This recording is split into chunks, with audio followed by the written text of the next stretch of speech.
Charles Okoye. Hmm. I'm on Anambra State, Abatete, Idemili North. Ezigbo. Okay. My brother, iche ịnụ nwaanyị n'eziokwu ka ịchọ nwaanyị gị ị ga-abụja ọsọ welu gbachalụ pipe. Achọrọ m ịnụ nwaanyị. Nọ na adị m like ihe distance relationship. Distance mana ka ebe ihe emezikwe na ịchọ ịkpọrọ onye ahụ gbogotebe ebe ị nọ ka ịchọ ijekwuvi ebe ahụ ejekwu ka ị chọrọ onye nọ dị anọ. Odo, ịma achọrọ m enwere my initial friend achọrọ m ichange country ma achọrọ m bata December n'ọnwa nwaanyị. Okay. Mmazi ya because em go na Philippines nwaanyị ọbụla ị na-agbagote n'obodo ọ ladoro n'obodo a. So nwaanyị ọbụla ị agbagote obodo a bụ either na ọ na-esi nri mana inye ya ego na-eme change. Okay. Mụ na plan obodo ọ ya eji nwa na-arụ nwa ọrụ mụ na-emekwa ihe na-eme wee na-enweta ego. Okay. Mana ịnwetakwa nwaanyị be anyị nọ obodo ndị ọzọ dịkwa n'obodo n'Europe ma ebe ọzọ ọ dịkwa oke. Ma nwaanyị ọbụla jego obodo oyibo bụ lefrag n'ebe nọ. Okay, ị chọrọ nwaanyị jegolo obodo oyibo. Nwaanyị ọbụla tụgo okwu n'obodo oyibo. My brother, can you well cover that something like this? Can you explain? Good, me explain. I no go more Turkey, I no go Cyprus. Philippines bụ third country na abịa. So, ụmụ nwaanyị be anyị n'ọsọ obodo. Onye ọbụla like onye ọbụla jego obodo oyibo. Olee sọ ndị a jesikwa ezigbote Europe a na-arụ ọrụ obodo. Mana ihe ọbụla nwa ọbụla si gị na ojego Asia, ojego Cyprus, ojego Turkey, ojedi. Gịnị? Ojedi. Kenke wo ojedi? Ya bụ another name to Ojeme. Okay. Hey!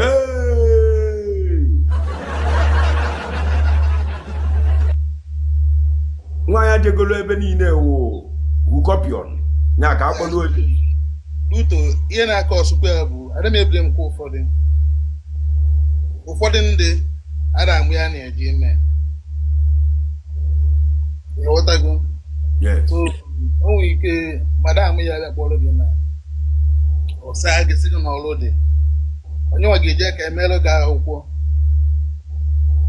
golu gị akwa, golu gị isi. Ịbatazi ya n'obodo nara paspọtụ ya. Ịghọta ya?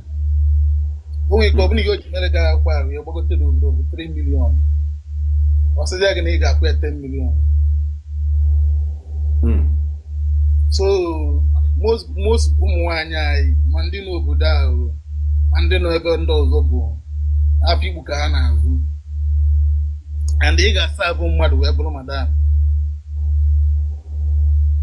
Okay. Chekie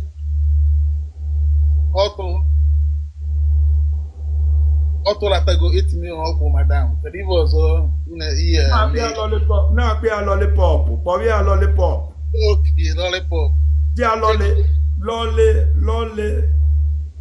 Chekizie lollipop like a lot wee kwụọ madam 8 million wee bụrụ madam. Ana m echezọ nke ya egwu m na-akwụ lollipop nwa. Lolly ara nkreti ama esenso okwu esenso ya ama use lolly. Nwa ọbụla jego obodo oyibo. What about ụmụ nwaanyị nọ Europe na America, Canada, all over the world, Australia? Those countries nwere working value. Ya nwa ọbụla ba Canada na-arụ ọrụ obodo, ọ ya na-alụgodo ọrụ wee na-achụ tubere ya.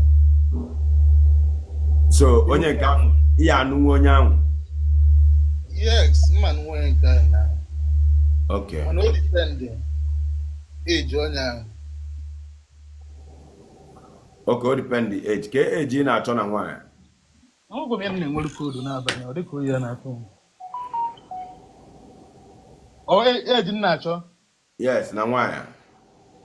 23 to 25 years. age ị na-achọ na nwaanyị dị 23 to 25 years. Yes. Gen Z. How many years ka ị dị my brother? Adam 33. Ị dị 33. Yeah. Adam 33 years. Ị like young girl. Young girl ka mma. Na ọ ka mma. Because young age ka mma bụ na mgbe ụmụazị a na-eto eto. Ha yi dị ntata onye ọgbọ ha. I prefer fast lane. So mgbe anyị na-etokọ, anyị na-etofu. Ihe afọ onye ọgbọ ekete inwe ike ọ bụna ede ilugo 20 years. Nwaanyị dị 20 years can never date you. Ọ ya eje chọọ 35, 40 years. Mgbe ị na-etokwa, mgbe ị toruziere ihe eji nwoke eme, ọ chọbazie ngị nwa mgbe ahụ. So they can't eat their cake and have it back. Okay. You can't eat it. Okay. What if you eat your cake? It's what can check your back. Yes. And I prefer fast lane. I know more about get tired about moving, but I believe why I'm believe one of my you feel I'm where I will tell you of not on why, but what I work do to one. Okay. When I man on your money above, man on your G. Ebe 5 years self for it. Okay. My brother, nwaanyị ị ga-anụta na Nigeria, ọ gị eme ị ga-akpọgoti ebe ị nọ ka ị ga-emeli akwụkwọ. Ọ bụ mma abata December. Ya abata December nwa. I prefer them not because if we go my family na I want shop no ogbo, I na azukari ihe ogbo. Like my elder brother and ten to fan channel ogbo. So ị chọrọ ịnụti ya